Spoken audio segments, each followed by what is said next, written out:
Okay, so the last season may have been a bit of a letdown overall, but luckily they certainly don't continue that trend this time around.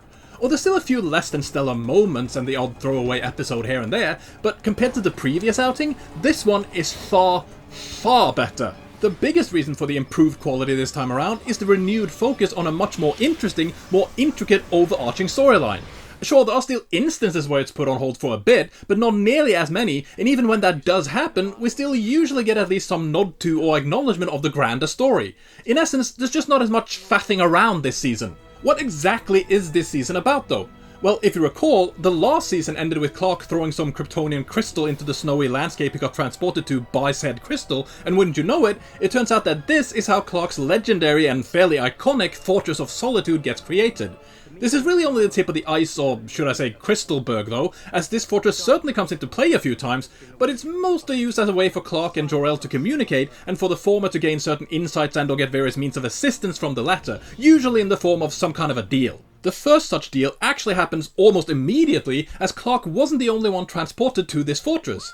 No, it turns out that Chloe also got dragged along somehow, and while she manages to find and witness Clark trapped in some sort of training stasis thing, the fortress seems to react rather negatively to her presence as it begins freezing her to death with some sort of snowstorm or some such. Not exactly the most effective defense system considering it can be circumvented by just wearing a thick coat, but sure, why not?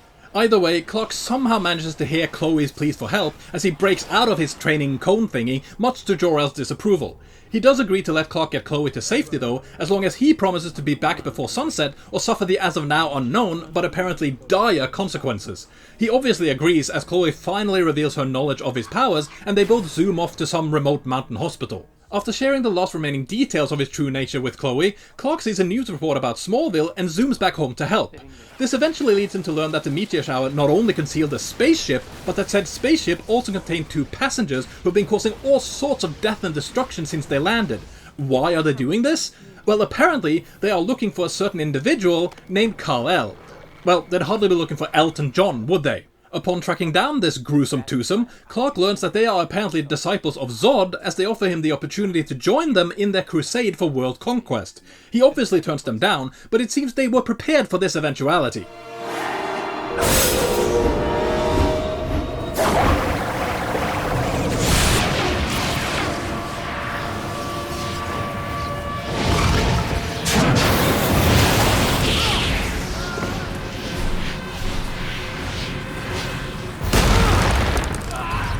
We cannot destroy you, Kal-El, but we can lock you in a place where you will never be able to stop us.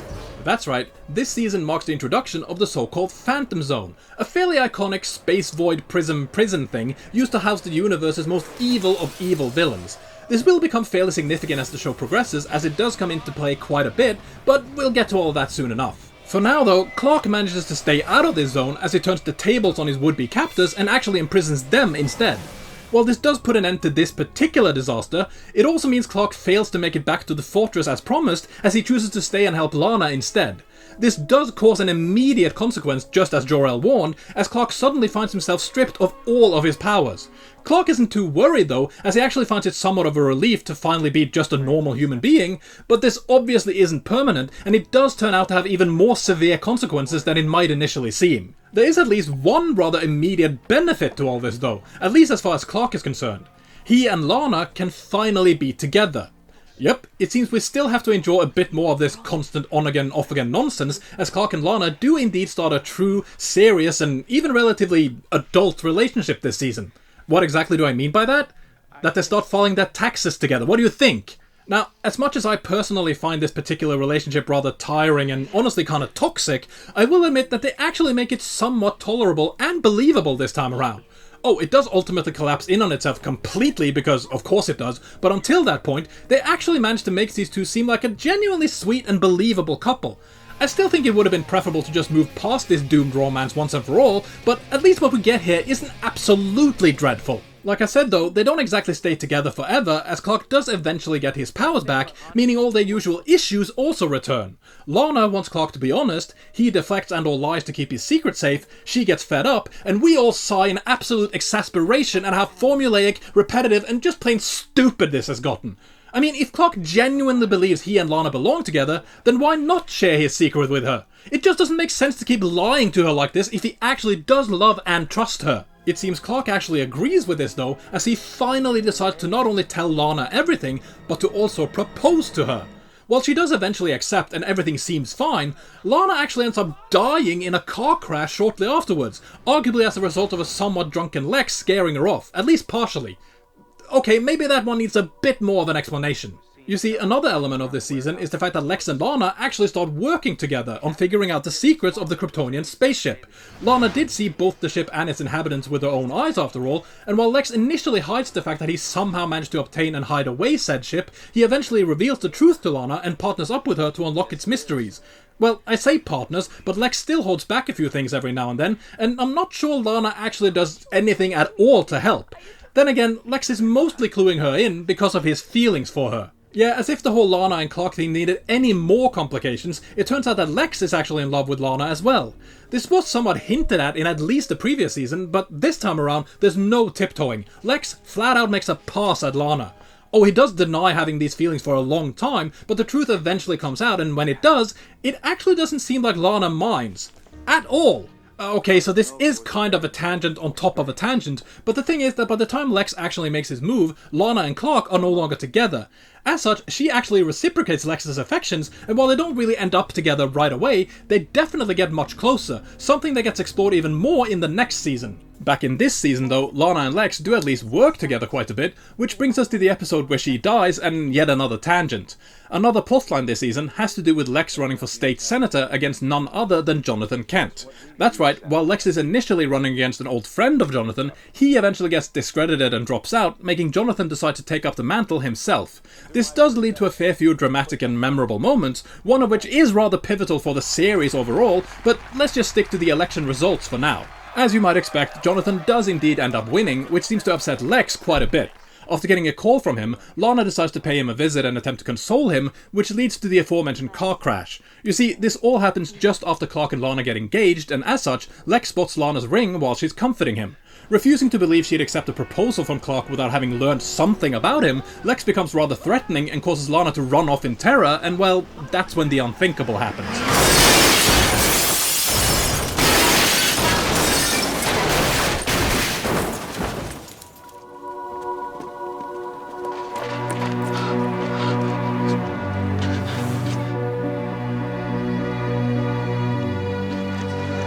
Before you start thinking that Lana is actually gone for good though, this is yet another situation that gets reversed. While that's not really too surprising, I definitely think there's an argument to be made that it would have been better to actually let her die. It would have been bold, it could have led to much stronger animosity between Clark and Lex, and let's face it, no one really likes Lana all that much anyway.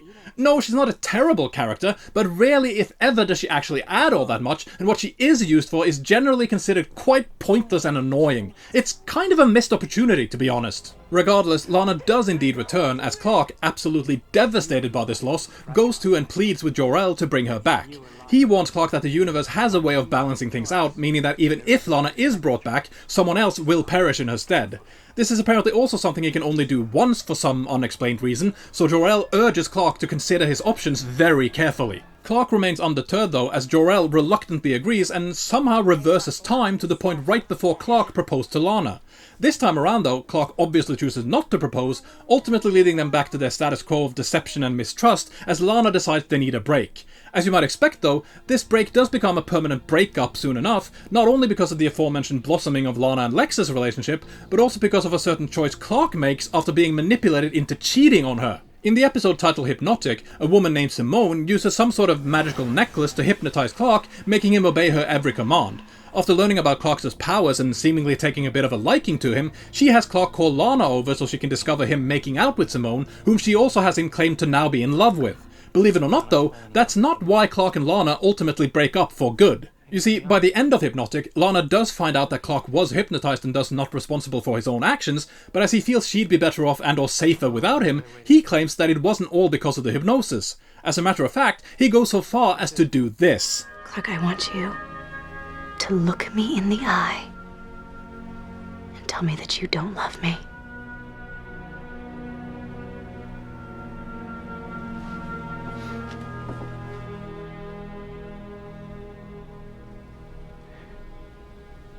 I don't love you. Now, I'm fairly certain Lana still doesn't quite believe all of this, as she tries to give him one last chance to be honest with her, but as he refuses, she finally ends their relationship once and for all. As much as I and several others probably felt this was a bit of a relief though, it's not like these two never interact ever again, and as Martha points out, Clark probably could have found a more tactful way of handling all of this. After all, he has now given her a reason to hate him, which Martha worries may lead her to do something foolish or dangerous. She turns out to be more right than she thinks, as the very next episode, Void, features Lana essentially becoming a drug addict. Yeah, she actually starts hanging out with some med students who have developed some new drug that basically kills someone and supposedly allows them to visit the other side before being brought back. Lana uses this as a way to see and attempt to get comfort from her parents, but of course things quickly descend into a pit of addiction, desperation, and just all-around danger. As you might expect though, things do turn out okay in the end, but I have to admit, this episode really rubs me in all the wrong ways. Sure, breaking up hurts, it can be devastating, I get that, but Lana becoming a full-on druggie within 1 week of ending things with Clark still seems a bit extreme to say the least. I mean, it's not like she's all alone or anything, she still has friends and even shares a dorm room with Chloe, but none of them even mention anything until she looks like she's about 1 ibuprofen away from dying? They really don't tweak that she might be in with a bad crowd when this anti-drug poster of a woman starts hanging around her? How do any of them allow even half of this to happen? Also, and this is quite an important factor, this is Lana. Lana! I know she has been through some stuff and she is a relatively capable person and all, but really? She becomes a drug addict? I struggle to believe she could even find a dingy pub on her own, let alone some outlaw med students willing to risk their futures on providing her experimental drugs, not to mention her being willing to give such things a try in the first place. Sure, once she's hooked, maybe, but she would have to get over that initial worry and fear she definitely would have the first time around, and I'm sorry, I don't see that happening. This just isn't believable. As much as I dislike all of this though, it still isn't my least favourite episode. No, believe it or not, there's actually an episode that's even worse, at least in my opinion, and it once again features Lana because of course it does. Sadly enough though, I think it's actually meant to be sort of an homage to a certain rather infamous cult classic TV series, as one of the new characters this season is played by someone from said show, namely James Masters. Yeah, I might as well go over at least some of this before we go any further, because yes, we do get a few new characters this season, chief among which is James Masters' Milton Fine. While he initially appears to just be some college professor teaching one of Clark's classes, he turns out to be much, much more than that. Not that this comes as a surprise to us viewers, as they do reveal this to us pretty much immediately. Okay, so they don't spell out exactly who or what Fine actually is until later in the season, but from the get-go, it's pretty dang obvious he's not quite what he seems, as his very first appearance kinda lets that particular cat out of the proverbial bag.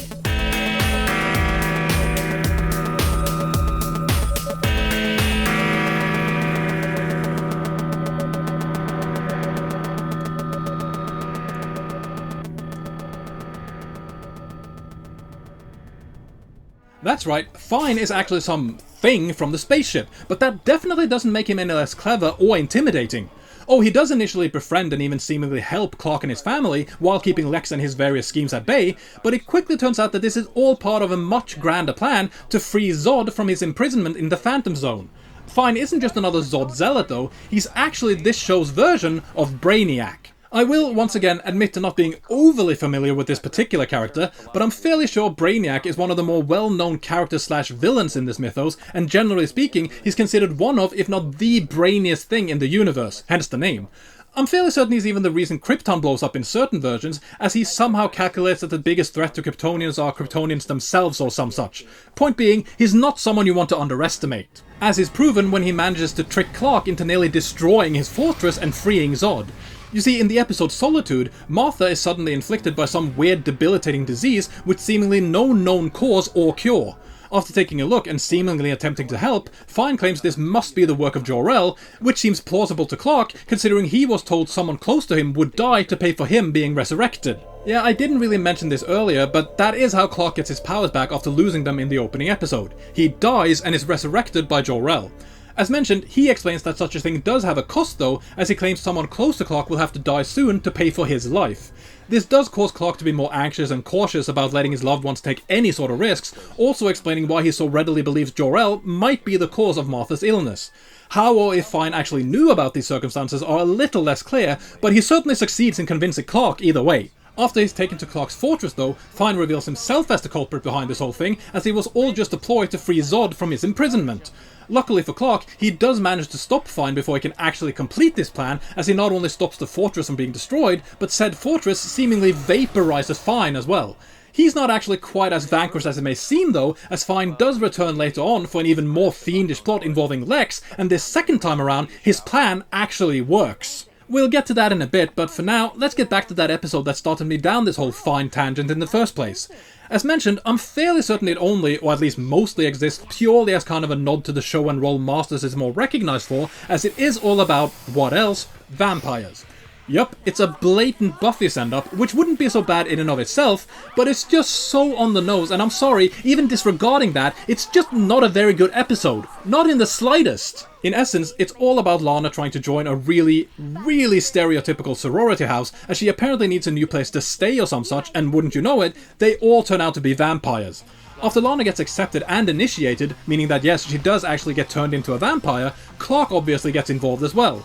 The sorority sisters don't exactly appreciate this, as they order Lana to kill Clark, but she instead attempts to turn him, resulting in her actually gaining some of his powers. While this does lead to a confrontation between Lana and the head vampire, where Lana emerges as the only survivor, things don't really progress much beyond that.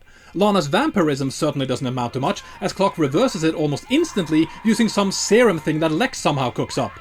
Said serum also has the very beneficial side effect of making Lana forget all about how Clark's blood somehow gave her even stronger superpowers, rendering any impact that revelation might have had completely moot as well. Lucky, lucky. It also turns out that this whole thing is in fact just the subject of an article Chloe is writing in an attempt to get a position at the Daily Planet, which actually ends up working. Yeah, even though it's seemingly written like a fictional short story with absolutely no evidence or verifiable piece of information whatsoever, it's still accepted by the Daily Planet, because why would any reputable news outlet ever care about pesky little things like facts? Ultimately, there just isn't much of value in this episode.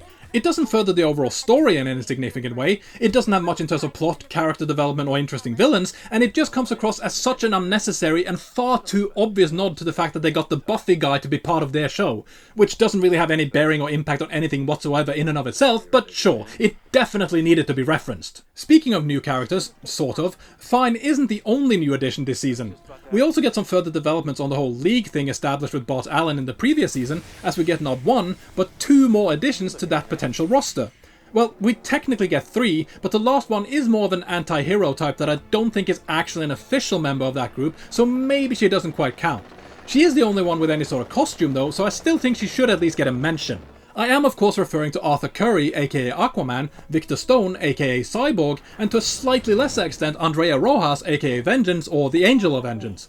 All of these characters are decent enough additions that are all portrayed more than well enough, but their individual episodes aren't really anything all that special. Or they're certainly not bad, but I don't think the show would really have suffered that much if these episodes didn't exist either. These characters will make rather significant reappearances in later seasons, but as they only get one episode each this season, they just don't get enough time to accomplish much or have that much impact yet.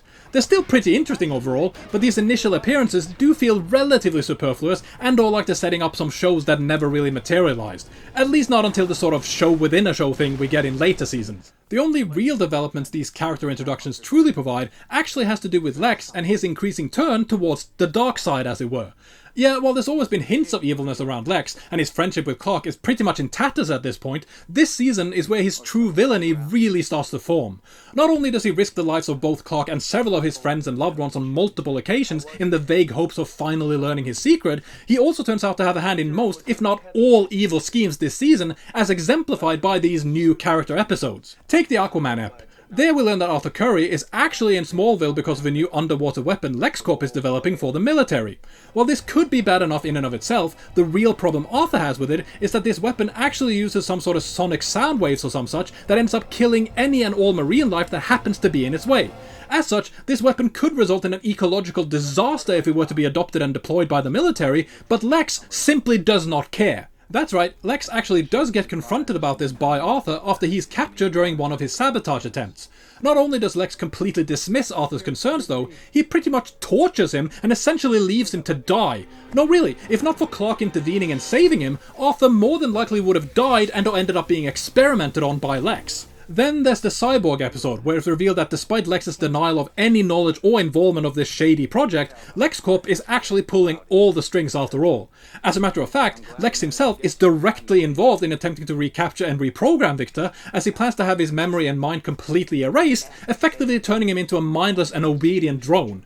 This plan obviously fails as Victor ultimately goes free, but it's still pretty clear that Lex is done playing nice. We do get plenty more examples of Lex embracing his darker side, which ultimately leads to not only his, but pretty much everyone's downfall, at least for a while. They somehow manage to still make him somewhat sympathetic though, as you can kinda see where he's coming from, at least most of the time. His motivations are actually somewhat logical and understandable, and no way is this exemplified more than in the pretty excellent, if somewhat cliched Christmas episode, fittingly enough named Lexmas. Yup, this season actually has a full-on proper Christmas special, which I believe is a first. Oh, I think there have been episodes set around and or related to the holidays, but at least from what I can recall, this is the first season to feature a true special like this. It actually feels a bit weird to have something like this in this kind of show, but that is definitely what it is. In fact, it's pretty much just a slightly altered version of It's a Wonderful Life. It all starts with Lex getting shot after meeting one of his rather shady associates. During his subsequent comatose state, he experiences some kind of dream or visitation, if you will, wherein his deceased mother shows him a life he could have if he just makes the right decisions. What kind of life, you may ask? Well, one where he may not have anywhere near the same amount of money or power anymore, but where he's still happier and more content than ever, as he's actually married to and has a child with Lana. Basically, his mother shows Lex that if he would just give up his relentless pursuit of power and prestige by, for starters, stepping away from his campaign for state senatorship, he could finally be truly happy. He's all but forced to agree, as the vision his mother shows him is pretty much that of an all but perfect life for not only him, but seemingly everyone around him as well. That is until the vision or dream or whatever it is takes a really, really dark and twisted turn. The thing is that Lana is actually expecting her and Lex's second child throughout this experience, and when she eventually goes into labor and gives birth, she unfortunately suffers some severe and life-threatening consequences. As her regular doctors aren't able to do much for her and Lex becomes absolutely desperate, he decides to beg for help from Lionel. He's not exactly agreeable though, as he apparently resents Lex for stepping away from his family name and heritage so much that he'd rather see Lana die than offer even a shred of help. Talk about holding a grudge. As you might expect, this ultimately leads to the inevitable, as Lex is forced to watch the supposed love of his life die, considering he no longer has the means to even attempt to help her. His mother still claims this would be a better option than the alternative, but I have to admit, Lex does seem to make the stronger, or at the very least more passionate and understandable argument in this case. Everyone I've ever loved has died. First Julian, and then you. And now Lana's dead. And I couldn't do anything to stop it. Yeah, I don't really get what the plan was here. Why would Lex's mother even bother showing him something this traumatic if she wanted to prove to him that going down the path of power and money just isn't worth it? You're literally showing him how not having those things could end up causing him the greatest amount of pain imaginable, regardless of how much happiness he might experience first. Why the hell would you ever think that this was a good idea? Either way, when Lex eventually wakes up from this coma dream thing, he certainly doesn't seem to have taken his mother's advice and warning to heart, as he, if anything, comes away from it more determined, power-hungry and ruthless than ever. It really does seem like there might have been a few incidents leading Lex down the wrong path, but that this whole ordeal just cements it. This is where he finally lets his evil side take over completely. That's right, Mrs. Luthor, you literally accomplished the exact opposite of what you actually wanted. Nicely done. All things considered, this is still a pretty decent episode though. I like getting a bit more insight into Lex's true dreams and fears, and it does provide a pretty good insight into his thought process and reasoning for becoming as villainous as he does. That's not to say that you necessarily agree with him, but stuff like this does at least make him seem more human, for lack of a better term. It is still a pretty cliched setup to an episode though, even if it does take some liberties, so I wouldn't say it's my favourite of the season or anything. No, that honour is once again a bit tricky to nail down, as there are actually quite a few contenders this time as well. There's the episode that introduces us to Silver Kryptonite, which turns out to have a rather chilling and somewhat terrifying effect on Clark. While Green might technically be more deadly for him, Silver is still pretty damn bad, as it seems it essentially makes Clark go crazy. Yeah, don't ask me to explain exactly what this silver substance actually does, but in essence, it seems to make Clark completely paranoid and suspicious of everyone around him, as he starts believing that they're all conspiring against him. He even starts hallucinating and both seeing and hearing things that aren't real, eventually resulting in him even attacking his family and loved ones. Hell, he damn near kills Lana, but luckily, Fine stops him before he's able to finish the job. That's right, this is also the episode where Clark finally finds out that Fine is more than some simple college professor, as he's the one who ultimately gets the silver kryptonite out of his system. It's also where Jonathan and Martha find out that Chloe knows about Clark, as she has to use green kryptonite to stop him from hurting them. Apart from that though, there isn't much more to this episode, so while it does do a very good job of portraying the effects of silver kryptonite and Clark's rather disturbing descent into utter madness, it's still not quite as good or enjoyable an episode as certain others. Case in point, Mercy, aka the Saw episode. No, you didn't hear that wrong, there's actually an episode that essentially rips off the Saw films, albeit with far less blood and dismemberments and such. It has all the other hallmarks though, including a series of deadly traps, lots of hidden meanings and supposed life lessons, and of course a mysterious masked figure appearing on a screen wanting to play a game. I want to play another game. Yeah, they're not exactly being subtle here. Weirdly enough though, I am fairly certain only 2 Saw films had been released by the time of this episode, but I suppose that just goes to show exactly how big those films actually were. Absolutely everyone were talking about or referencing them to some degree or another, as proven by this really kind of bizarre episode. Bizarre doesn't really mean bad though, quite the contrary. I honestly really like this episode, as seeing Lionel put into these disturbingly ingenious life or death challenges is more thrilling than most might like to admit, and there's just something about this whole idea that is rather fascinating in the first place, as disturbing as that may or may not be. This is also where Lionel's true knowledge about Clark is firmly cemented in stone, as he finally witnesses his powers firsthand when Clark ultimately rescues him and Martha. Oh right, I haven't really mentioned this yet, I don't think, but yeah, over the course of this season, it's revealed that Lionel found out about Clark and his powers at some point. This seemingly had something to do with how Jor-El essentially used his body as sort of a vessel or oracle after the whole Stones thing in the previous season, but exactly how much he knows or what he plans to do with his knowledge is a bit more uncertain for most of this season. As it ultimately turns out though, he actually becomes kind of an ally, as he not only attempts to actively help Clark when possible, he also secretly protects him from being exposed a few times.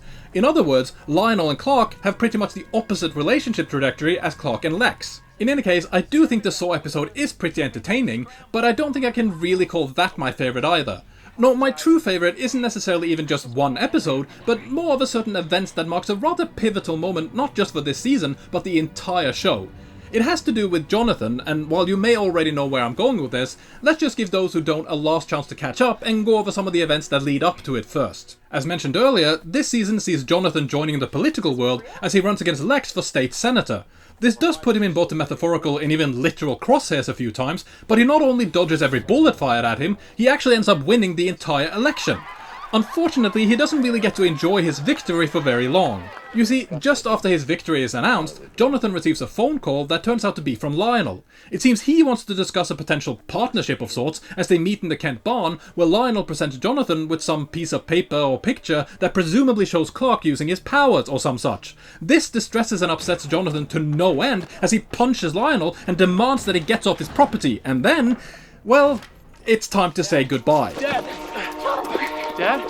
Just sit down over here. Come on, Dad. Come on. Here, sit down.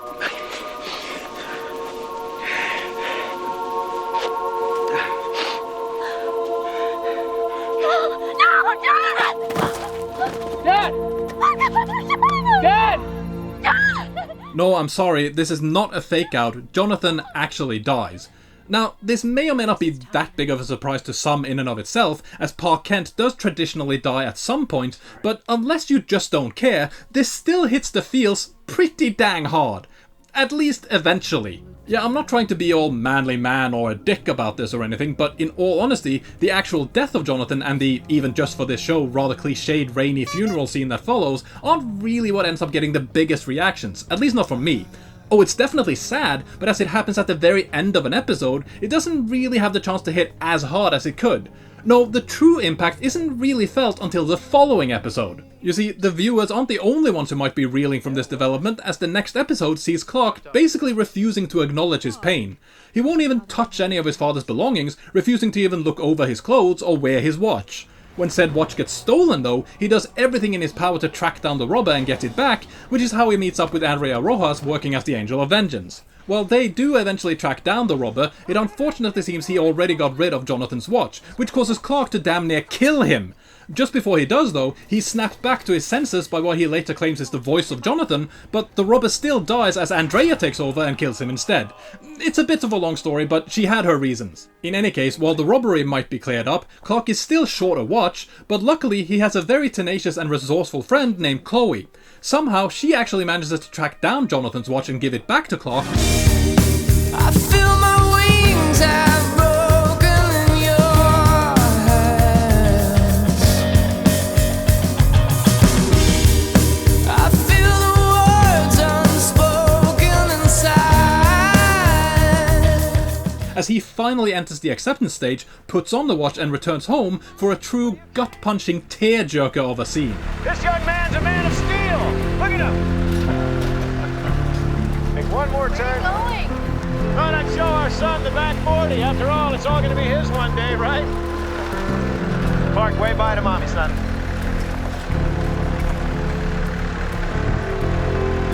Bye-bye.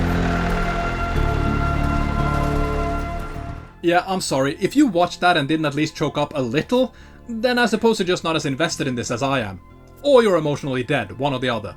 Seriously though, this might be a somewhat manipulative and suspiciously poignant bit of footage and all, but I still think this is a really good and surprisingly emotional scene. It genuinely makes me tear up every time I see it, and it feels like a very dignified and worthy send-off for this character. This truly is, for me at least, the absolute finest, if also saddest moment of the season. We do still get a few more appearances from Jonathan though, but only in either dream, flashback or spirit form. One such appearance actually leads into the season finale, as Clark receives a warning from him during a visit to his grave. According to Jonathan, the world is in grave danger, and the only way to stop it is for Clark to kill Lionel. Yep, Jonathan apparently wants Clark to kill Lionel, which he's obviously reluctant to do, but then this is Jonathan. Why would he even suggest such a thing if there was any other way?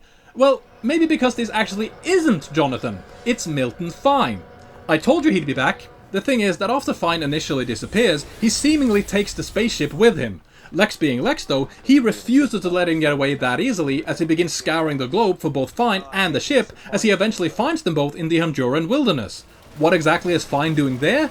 Well, as it turns out, collecting diseases, I think. Yeah, this does get a bit convoluted and hard to follow, but in essence, Fine is collecting samples of various diseases under the guise of creating a cure for a potential extraterrestrial invasion. At least that's the story he feeds Lex when they reunite, as Fine claims to be a secret agent working for the CIA. He also offers Lex the chance to help them in this endeavor, which he naturally agrees to. Lex does have his suspicions that there's more to Fine than he lets on though, but by the time he actually confronts him about this, it's already far too late. Wait a minute though, because what does any of this have to do with Lionel? Why would Fine bother disguising himself as Jonathan in order to get Lionel killed? Well, because Lionel actually has the knowledge and power to potentially stop Fine and his evil schemes, or at least hinder them severely. I mentioned before how Lionel becomes sort of a vessel for Jor-El after his ordeal with the elements, and that comes to full fruition in this season. You see, Clark eventually decides to listen to his supposed father and confront Lionel after all, during which he finally realizes that his father would never ask him to do such a thing, and that this has to be an imposter. Lionel then seems to become possessed as he eventually approaches a cornered Fine and does this.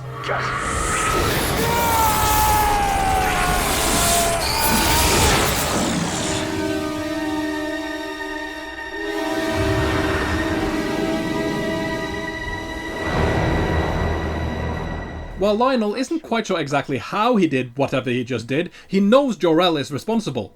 You see, Lionel's actually been getting various messages from Clark's biological father, as he's been a very busy little writer indeed. He doesn't know what he's been writing though, as he is, as he puts it, just the Oracle, but according to Clark, the writings are telling him to destroy the vessel. After a quick detour to his fortress for some further information, it turns out that this vessel is more than likely none other than Lex. That's right, it turns out that Fine's new plan actually involves Lex even more than he realizes. Yes, he did collect all sorts of diseases and had Lex cultivate a cure of sorts, but it definitely wasn't to protect mankind. Unfortunately, it wasn't to protect Kryptonians either, as Lex eventually suspects. It was actually intended for Lex. Yup, upon being confronted by Lex about what he actually is, Fine reveals that he only ever needed one dose, as he injects Lex with it before destroying the lab it was developed in. At first, the serum doesn't seem to have much of an effect, and it never does. No really, as weird as it sounds, the season just ends without anything ever coming of this, except of course it doesn't, it obviously leads to a dramatic finale. I mean, duh. It's definitely not the most obvious finale ever though, as what actually happens is not exactly easy to guess. To begin with, Lex is suddenly coerced to go out to some field by some ringing or some such caused by the serum, as Fine suddenly appears and literally beams Lex into his ship. When he eventually returns, he seems to have been granted the powers of a Kryptonian and none of the weaknesses, which he sees as a great gift, but of course there is a bit more to this than he realizes. As it turns out, Lex wasn't given these abilities for his own sake, but rather to prepare him to become a vessel of none other than Zod. Yeah, it seems Fine can still free him from the Phantom Zone by utilizing a human vessel, meaning Jor-El's message to Clark was absolutely real. In order to save everyone else, he may have to kill Lex. While Clark does eventually confront Lex though, getting very close to actually killing him, he ultimately decides against it after all, as he uses the special dagger Jor-El gave him against Fine instead. This turns out to be exactly what Fine wanted though, as this somehow allows Fine to become more or less a portal to the Phantom Zone, as he basically beams Zod's consciousness into Lex, meaning that yes, Clark actually fails. Believe it or not though, things actually get even worse, as after rejecting Zod's offer to join his crusade, Clark gets thrown into the Phantom Zone, while Fine unleashes some sort of electronic virus on Metropolis, causing all hell to break loose. No really, all of Metropolis quickly descends into utter chaos as any and all communication and electronic infrastructure breaks down completely.